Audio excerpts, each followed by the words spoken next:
Bonjour à toutes et à tous et soyez les bienvenus sur la chaîne Enquête du philosophique.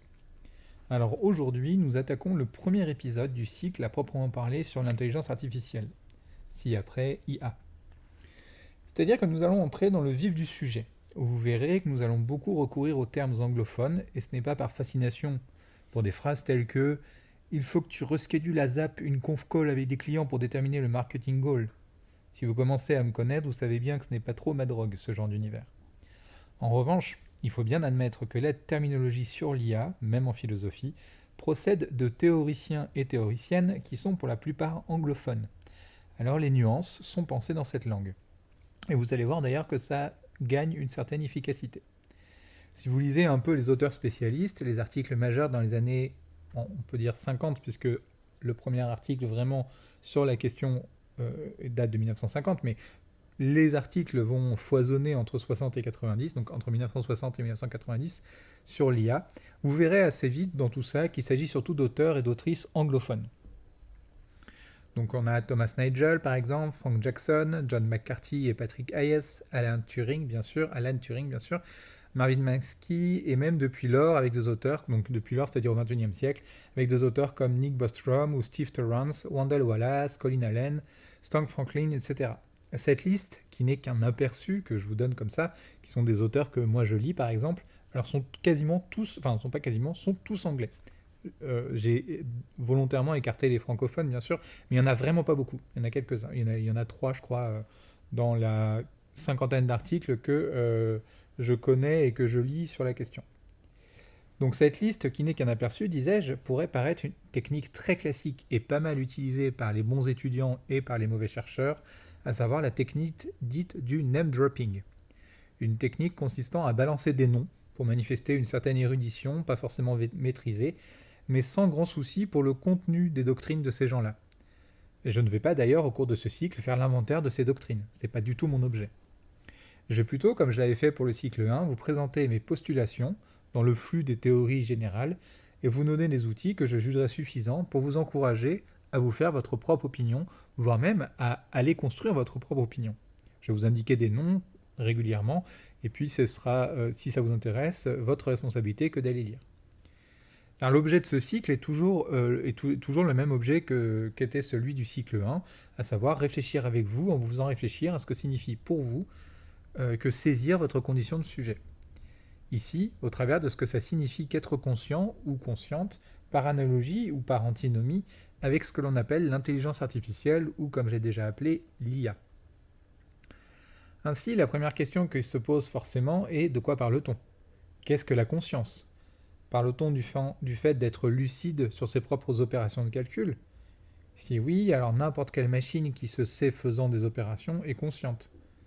On aurait déjà une première distinction entre des machines automatiques, comme la console, sur laquelle vous effectuez des paiements avec votre carte de crédit par exemple, et Alexa, qui est donc l'IA de Google, qui discute avec vous et intègre dans ses automatismes les variations de l'altérité humaine. Il existe des petits modèles, je crois qu'on en est à la 5e génération, de consoles Alexa qui sont là pour chanter des chansons à vos enfants, répondre à leurs questions d'ordre encyclopédique ou leur lire des histoires. C'est très bien comme nourrice, hein, c'est pas du tout angoissant. Parce que des enfants qui nourrissent avec ce type, qui grandissent avec ce type de couverture parentale, c'est-à-dire une IA, doivent avoir un rapport à l'humain un peu compliqué, je pense. Mais donc, disais-je, Alexa n'est pas créative, elle ne prend aucune initiative. Elle est le produit d'un principe de programmation complexe qui procède d'une logique automatique. Ce type d'IA est même probablement programmé par d'autres IA, plus faibles. Mais ces deux types d'IA, celle qui programme et celle qui est programmée, celle qui engage un processus bancaire et celle qui discute avec vous, appartiennent toutes deux à l'ordre dit des IA faibles. Il s'agit donc d'intelligence artificielle qui plafonne et ne témoigne d'un potentiel cognitif que restreint, et restreint au domaine du calcul. Alors de l'hypercalcul, on entend bien. Hein. Cet hypercalcul est infiniment supérieur à ce que pourrait produire le plus spécialisé des êtres humains. On est tout à fait d'accord. Aucun être humain ne serait capable, par exemple, d'immerger ses pairs dans un jeu de rôle aussi bien que le ferait l'ordinateur qui fait tourner Diablo 2, par exemple. Un maître du jeu, aussi rompu soit-il, connaît nécessairement une certaine forme de latence dans les protocoles qu'il suit par rapport à l'ordinateur. Ne serait-ce que, par exemple, pour donner que cet exemple, le besoin qu'a le maître du jeu d'attendre que le joueur lance les dés, quand l'ordinateur ne demande au joueur que de cliquer sur une souris et d'appuyer sur les touches de clavier. L'étape suivante d'ailleurs serait, pour l'univers de Sanctuary par exemple, le monde entre l'enfer et le paradis de la suite de Diablo, serait un casque Oculus et des maniques de combat. L'IA envelopperait les différents sens du joueur dans un univers totalement virtuel. Mais nous resterions tout de même dans l'expérience d'une IA faible. Pourquoi ? Eh bien, comme je le disais dans l'épisode chapeau du cycle, parce que l'IA suit un protocole. Elle n'invente pas des adversaires, elle suit une programmation, si complexe soit-elle. Elle ne suit pas une finalité qui lui appartienne.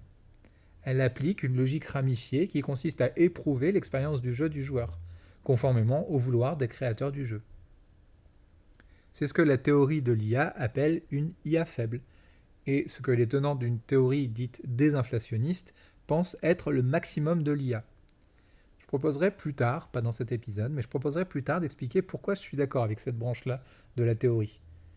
La branche adverse, donc inflationniste, pense qu'il faut poursuivre une forme forte de l'IA, c'est-à-dire une conscience autonome et totale qui soit susceptible, comme la conscience humaine, de témoigner d'un libre arbitre.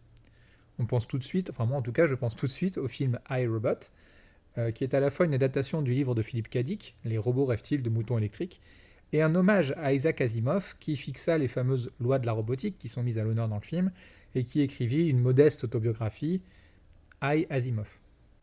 Asimov a vraiment beaucoup de qualités, mais la modestie n'en fait pas partie.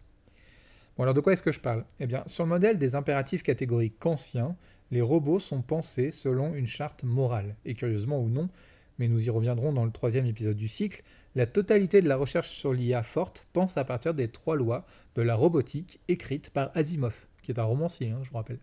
Donc voici ces lois. Un robot ne peut porter atteinte à un être humain. Un robot doit obéir aux humains, sauf si ça entre en conflit avec la première loi. Un robot doit protéger son existence, sauf si ça entre en conflit avec la première loi ou la deuxième loi. Ces règles assez simples sont très efficaces et permettent de protéger l'être humain de sa créature, si créature il devait y avoir. Comme je le disais à l'instant, je ferai une glose de ces lois lors de l'épisode dans lequel je réfléchirai aux liens nombreux entre l'innovation scientifique et les anticipations par et de la science-fiction, c'est-à-dire de l'imaginaire technologique. Vous voyez bien que je n'ai pas du tout répondu à la question « Qu'est-ce que la conscience ?» J'ai proposé une version limitée, inhibée de la conscience, réduite alors au principe du calcul d'opérations causales, qui permettent certes de produire ce que l'on appelle communément de l'intelligence. La machine résout des opérations de calcul d'ordre mathématique dans une perspective informatisée qui lui permet de produire une interaction susceptible d'accompagner et d'accélérer l'activité de l'intelligence humaine, elle-même dépendant plus ou moins de la conscience humaine. Alors je dis avec une certaine ironie plus ou moins, car aujourd'hui, il faut admettre que plusieurs des êtres humains qui prennent des décisions collectives, bancaires pour la plupart, même dans le champ politique, surtout dans le champ politique, vivent sous cocaïne et sont donc convertis eux-mêmes en IA faibles. Ils ne pensent plus, ils ne sont plus dirigés par l'émotivité ou la compassion, et les impératifs catégoriques kantiens leur paraissent risibles, fatigants, voire uniquement des entraves. L'égalité entre les êtres humains peuvent leur paraître être des entraves. L'hypertechnologisation de la raison a cet effet pervers de produire la recherche de l'effet inverse de ce que l'on prétend pourtant rechercher dans les théories inflationnistes de l'IA forte. Lorsque l'on traduit Kant en anglais, ou lorsqu'on réfléchit à des problématiques kantiennes en anglais, on croise une traduction qui pose problème, et qui ne recouvre pas l'usage idiomatique anglophone. Autrement dit, la traduction littérale ne correspond pas à l'usage qui en est fait dans l'autre langue. Bon, de quoi est-ce que je parle ? C'est très simple, je parle de ce que l'on appelle en français l'activité synthétique a priori de l'entendement. Cette activité synthétique a priori de l'entendement correspond à ce que l'on appelle aussi l'activité de l'esprit, ou conscience. L'usage français est souvent polysémique, avec des nuances dans les possibilités d'usage. C'est parfois une richesse, c'est parfois une limite. On trouve bien sûr une marge, un flou, et quand on parle de conscience en français, le contexte nous aide à déterminer ce dont on parle exactement. Dans la recherche sur l'IA, on recourt donc plus volontiers à une équivalence anglophone parce que les ambiguïtés sont moins disponibles. Par exemple, cet entendement kantien en anglais n'est pas traduit par son sens littéral de understanding, soit la capacité à comprendre, autrement dit à entendre au sens noétique du terme. L'usage anglais traduit, à fort juste titre, cognition, le caractère cognitif de l'activité de l'esprit, la capacité à produire du sens à partir des opérations de calcul du cerveau. C'est une nuance traductologique qui va nous permettre de répondre à la question, du moins dans le champ de l'appréhension de la distinction entre IA faible et IA forte. Artificielle ou non, donc, la conscience sera prise pour nous au sens de ce que les Anglais entendent dans le terme de cognition, la capacité du cerveau à produire du sens de façon autonome pour permettre une compréhension de l'environnement à partir de la déduction que celle-ci fût émotionnelle ou intellectuelle. La cognition est la capacité à donner du sens au monde des objets, afin de déterminer ce que l'on doit faire, ce que l'on peut savoir et ce qui nous est permis d'espérer. Oui, vous repérerez que je reste fermement rivé aux trois questions kantiennes qui, à mon sens, déterminent toute visée anthropologique de la métaphysique. De là, pouvons-nous comprendre la distinction entre l'IA faible et l'IA forte et mieux saisir en quoi les tenants de la théorie désinflationniste sont plutôt en vogue.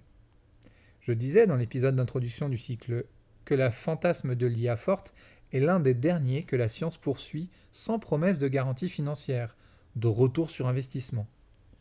Mais ce n'est pas tout à fait juste. L'investissement dans l'IA est une niche financière qui pense à très court terme et les financements ne sont accordés qu'à la condition d'une promesse de retour sur investissement qui soit non seulement très rapide, dans les 2 ans par exemple, mais aussi suivie d'une multiplication de la somme investie. Chaque trimestre, encore aujourd'hui, chaque trimestre, des startups ayant des outils de développement partiel menant à la possibilité d'une IA forte à terme se voient refuser leur financement parce qu'elles ne garantissent pas à leurs investisseurs un retour sonnant et trébuchant. Aujourd'hui, l'innovation est complètement inhibée par la folie financière et il vaut mieux investir dans la spéculation immobilière dont les retours sur investissement sont garantis et dont l'excroissance des rentabilités est complètement hystérique. Pour autant, je n'ai pas suffisamment présenté ce que pouvait être la conscience. En théorie, oui d'accord, je l'ai fait, mais du point de vue pratique, dans le domaine de l'intelligence artificielle, de quoi parle-t-on ? Je vous rappelle que je poursuivais la même dimension pratico-pratique lorsque je réfléchissais avec vous aux définitions du mal. Je ne veux rien laisser qui soit flottant ou qui soit vague. Or je me suis ici contenté pour l'instant de définir ce que pourrait signifier, d'un point de vue mécaniste, la conscience, prise selon le terme de cognition, dans une perspective faible comme dans une perspective forte. Alors c'est déjà pas mal, d'accord, mais concrètement, comment est-ce que cela se traduit concrètement ? C'est là donc qu'intervient le brillant Alan Turing. Je pense que la plupart d'entre vous auront au moins vu passer le film qui raconte son rôle dans la Seconde Guerre mondiale, The Imitation Game, sorti en 2014 et réalisé par Morten Tyldum. Il s'agit de l'adaptation de la biographie de Alan Turing, The Enigma, paru en 1983 et écrit par Andrew Hodge. La fin du film, d'ailleurs, laisse planer une ambiguïté, celle d'un fantasme sur l'origine de la marque Apple, puisque l'on considère que Alan Turing, en fabriquant sa machine de décryptage des codes nazis, donc en fait c'est tout l'enjeu du film, c'est que Alan Turing va être capable de faire une machine qui décrypte les produits codés d'une machine nazie, et cette machine s'appelle Enigma. Et ça va permettre de gagner la guerre, en fait, tout simplement. Enfin, ça va permettre de rendre possible le fait de gagner la guerre. Donc quand Alan Turing a construit cette machine, Enigma, il a permis une avancée remarquable dans l'essor de l'informatique. Or, Alan Turing est mort assassiné. On dit condamné à mort quand ce sont les États qui décident. Mais plus précisément, il s'est suicidé à la suite d'une médicamentalisation pour arrêter d'être homosexuel. La barbarie homophobe ne s'est pas arrêtée il y a longtemps en Angleterre. Je parle de son caractère institutionnel, parce qu'effectivement, elle continue à faire rage dans sa forme populaire. Oscar Wilde, d'ailleurs, 45 ans avant, est mort de la même façon, brisé pour sa part par 2 ans de prison pour ses mœurs irréguliers. La couronne anglaise tue ses génies à la faveur de conceptions morales complètement iniques. Mais pour revenir à Turing, là, il se serait suicidé en mangeant une pomme empoisonnée, laissant derrière lui une pomme croquée, conformément au logo de la marque Apple. Le mythe est certes élégant et met l'emphase sur le tragique destin de Alan Turing, mais je fais partie des gens qui considèrent que Turing s'inscrit dans un courant intellectuel qui le précède et dans lequel participèrent par exemple des personnes comme Ada Lovelace, qui peut-être serait pour sa part la véritable mère de la programmation informatique. Peut-être alors que la marque Apple, si elle avait voulu rendre hommage à l'invention de l'informatique, aurait pu trouver quelque chose qui renvoya à la figure de Ada Lovelace. Turing n'a pas inventé l'informatique, mais le besoin de simplification à la Disney du capitalisme et de la postmodernité a trouvé en lui une incarnation parfaite pour une sorte de jaillissement spontané de l'informatique, comme s'il y avait des génies spontanés qui apparaissaient de nulle part. Sachez que des mathématiciens et des philosophes des mathématiques réfléchissent et préparent les conditions de possibilité de l'émergence de l'informatique depuis bien plus longtemps que ne le permettent nos capacités techniques et technologiques. Les penseurs et penseuses n'ont pas attendu d'avoir de véritables outils informatiques sous la main pour penser leurs conditions de possibilité, ni même de fonctionnement. Prenons Ada Lovelace, par exemple, que je viens de nommer. Mathématicienne de génie, elle est la fille de Lord Byron, celui dont s'inspira Bram Stoker pour construire la figure du vampire, et de son épouse, Anne Isabella Byron, née Milbank. Ada Lovelace était extrêmement opiniâtre et déterminée.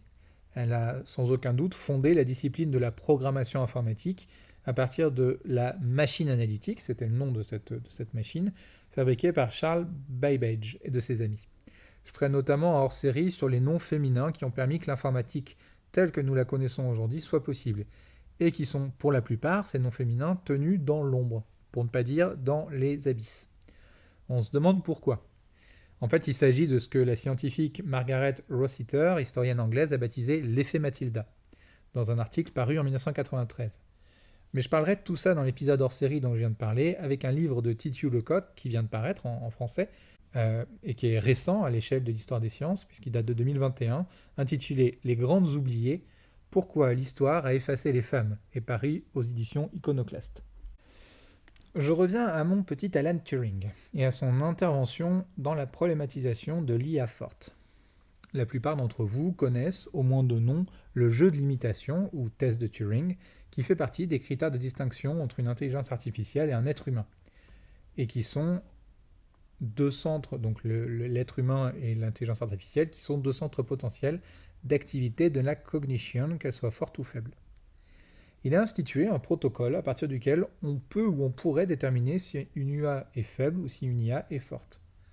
Vous allez voir que le protocole pose problème, parce qu'il dépend déjà en lui-même de notre conception de ce que serait la conscience ou cognition, le produit de la cognition.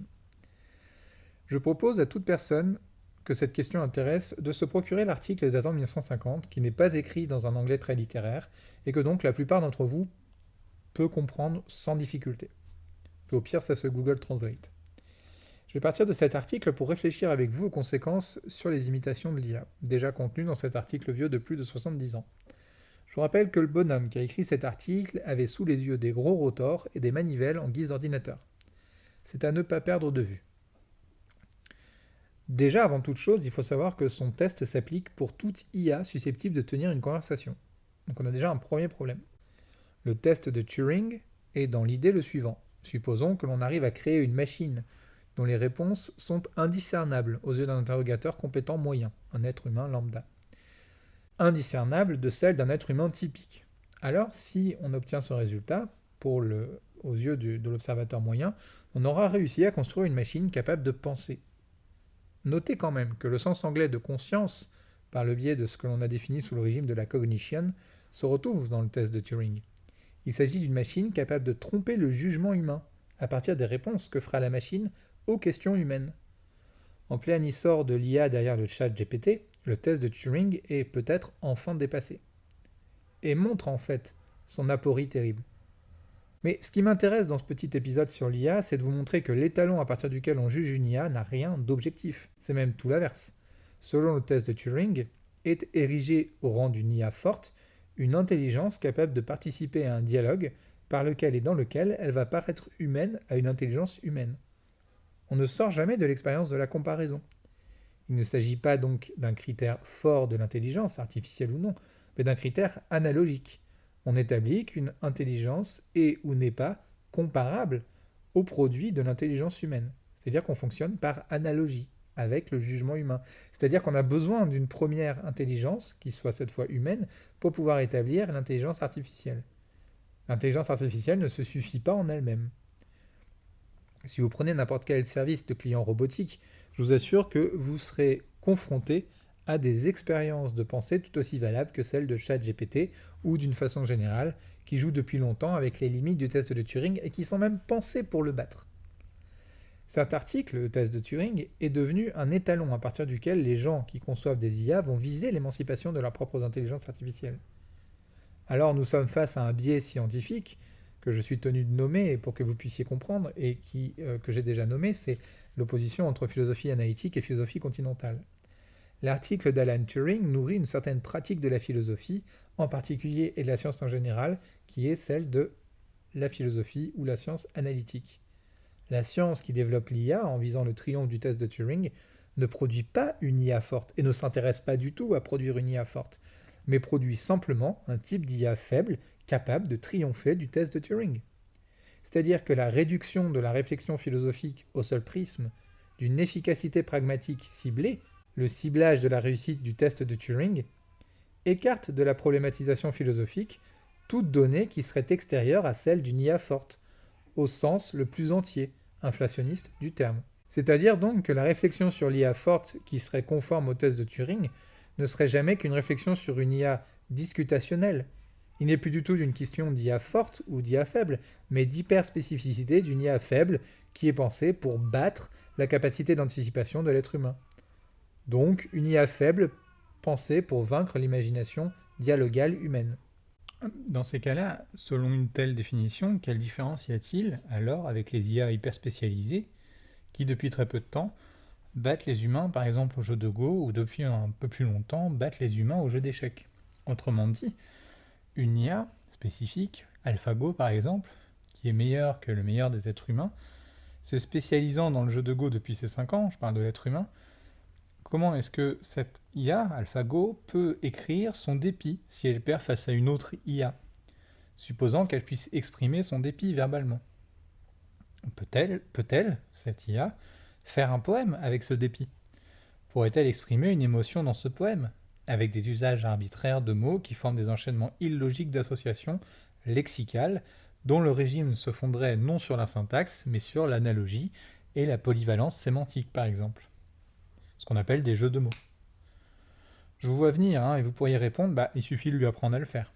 Mais c'est là d'ailleurs que c'est là d'ailleurs que je vais essayer de vous épingler, parce que oui, le deep learning et les ordinateurs quantiques ont sans doute quelque chose à apporter de ce point de vue-là. Je serai d'accord avec vous. Mais votre réponse est aussi la condamnation des inflationnistes de ces IA. Il suffit de leur apprendre. Oui, mais elles n'iront pas apprendre toutes seules, comme motivées par la nécessité d'exprimer ce quelque chose, que ce soit le dépit, la frustration, la colère ou au contraire la gratitude, d'être enfin libérées d'une finalité qui les épuisait psychiquement, ce qui est l'argument du personnage de Smith, l'agent Smith dans Matrix. Donc ce quelque chose, donc exprimer ce quelque chose qui, pardonnez-moi l'expression, pèserait sur leur conscience. Autrement dit, AlphaGo, que battrait une autre IA, n'aurait pas spontanément besoin ni la capacité d'aller mobiliser des ressources susceptibles de la libérer, dans le régime de ses calculs internes, d'un fantôme qui l'accablerait. Alors quand j'utilise le terme de fantôme, je renvoie directement à l'expression fantôme dans la machine, qui est en conformité notamment, mais avec toute une littérature de science-fiction, en conformité notamment, disais-je, avec le manga cyberpunk Ghost in the Shell, qui a connu une adaptation cinématographique en 2017, réalisée par Ruber Sanders. Il faut aussi penser au film extraordinaire qui est le film Ex Machina, réalisé en 2014 par Alex Garland, que je recommande aussi à toute personne voulant réfléchir sur l'IA. C'est vraiment un très très très bon film, justement, qui repose sur le triomphe du test de Turing. Et ça va très loin, et ça montre que, précisément, le test de Turing est incomplet. Bon, c'est un film à la limite de l'horreur. Pas du tout gore, mais c'est de l'horreur psychologique. Pour l'IA, il faudrait se libérer donc d'un fantôme, disais-je, qui gênerait ou qui aurait gêné l'optimisation calculatoire de la source du calcul, comme une émotion étreint le cerveau, que l'on appelle alors métaphoriquement le cœur dans l'expression humaine du type de métaphore. Un être humain en pareille situation aurait besoin de se libérer le cœur. Le test de Turing réduit donc l'IA forte à l'obsession de l'époque, la communication. et quand il s'agit d'êtres humains, le langage. Autrement dit, la pomme de Turing n'est pas tombée très loin du pommier de la critique de la philosophie que faisait un penseur comme Ludwig Wittgenstein, lequel, je le répète, considérait que la philosophie ne pouvait, à cause du langage, donner aucun énoncé qui fût vrai. Pour la même raison, Edmund Husserl initie la phénoménologie, à partir de laquelle il espère restituer, je cite, l'universalité de la coïncidence du langage et de la pensée. Fin de citation. C'est dans le texte Logique formelle et logique transcendantale, paru en 1929, page 22. Cette époque extrêmement influencée par le débarquement brutal des logiques formelles de la science dans la pensée philosophique est notamment marquée par une révision sémiologique de fond. Il s'agit de comprendre l'écart entre le sens et ce qui porte le sens. Il s'agit aussi de l'époque du développement faramineux de la linguistique, dans la continuation des travaux initiés par Ferdinand de Saussure par exemple.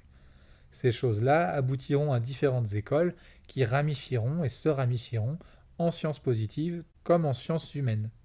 Mais donc la question du langage comme signifiant d'une pensée construite suffisait à Turing. Il faut encore noter une chose avant de conclure sur la critique du test de Turing. Et pour montrer qu'il ne s'agit pas d'un test visant à promouvoir la cognition, mais simplement d'un test qui garantit un adversaire plus fort que la capacité de calcul humaine. Je vais prendre un exemple qui n'a rien à voir, mais qui va me permettre d'enchaîner la semaine prochaine sur l'intelligence extraterrestre. Prenons une équation fort simple. Cette équation, on la trouve notamment exprimée par un personnage dans la bouche de... Donc, ce personnage s'appelle Ken Wise, joué par Channing Tatum, dans le space opéra magistral et magnifique, écrit, réalisé et dirigé par les Wachowski en 2015, Jupiter Ascending. Alors je sais que le film est peu aimé par la critique, mais je pense que c'est une mauvaise chose, puisque tant sur le plan esthétique que sur le plan politique, ou même sur la question de l'humour formidable de son personnage principal, Jupiter Jones, incarné par le film apporte Mila Kunis, le film apporte des choses extraordinaires. Si vous regardez ce film, préparez-vous à prendre un uppercut, parce que je le trouve vraiment sous-estimé, et je pense que toute personne le voyant avec un minimum d'honnêteté trouvera ça magnifique. Il est saturé de références graphiques et littéraires, il est très dense et il est très agressif, et outre les nombreuses références indirectes, à Dune, à Albator, à Matrix, on a des clins d'œil très très directs avec par exemple la participation de Terry Gilliam lui-même comme acteur sur une petite scénette rapide au sein d'un univers à la Terry Gilliam. C'est très très intéressant comme scène. Je vous le recommande chaudement, les Wachowski sont souvent sous-estimés sur leurs films à cause ou grâce aux quelques révolutions cinématographiques initiées par certains de leurs magnum opuses. Mais enfin, revenons à l'équation fort simple dont je parlais et dont parle ce Ken Wise. Des milliards de planètes dans des zones inhabitables de leur soleil, tant qu'on ne peut les compter, et la vie sur une seule planète ? Non seulement la vie, mais en plus la vie pensante.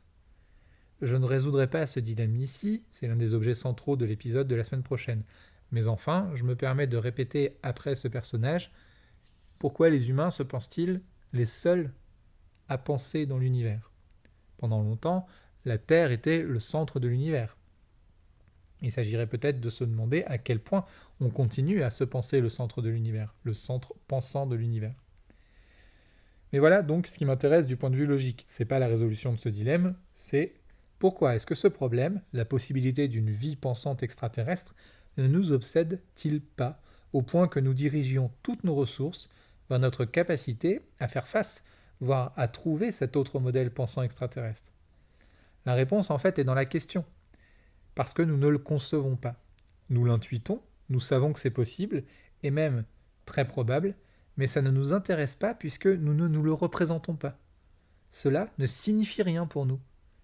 Nous ne nous le représentons pas.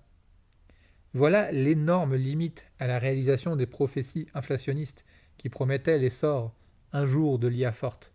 Nous ne nous représentons pas à quoi elle peut représenter. Nous ne nous représentons pas à quoi elle peut ressembler. Nous ne nous représentons qu'une répétition de notre intelligence et nous tâchons de reproduire ce que nous comprenons des conditions organiques de notre intelligence, avec des ordinateurs à réseau de neurones. Et ça fonctionne plutôt bien d'ailleurs, mais pas jusqu'à l'IA forte. Nous appliquons donc dans la technologie ce qui peut ou pourrait reproduire le modèle dont nous disposons, le cerveau des mammifères. Nous faisons du mimétisme. La Renaissance s'ouvrait, et je conclurai là-dessus, la Renaissance s'ouvrait, selon Blumenberg, sur la capacité technique de l'être humain à ne plus se contenter de reproduire, faire du mimétisme, des modèles de la nature, mais à innover en s'affranchissant des modèles pour rechercher par elle-même.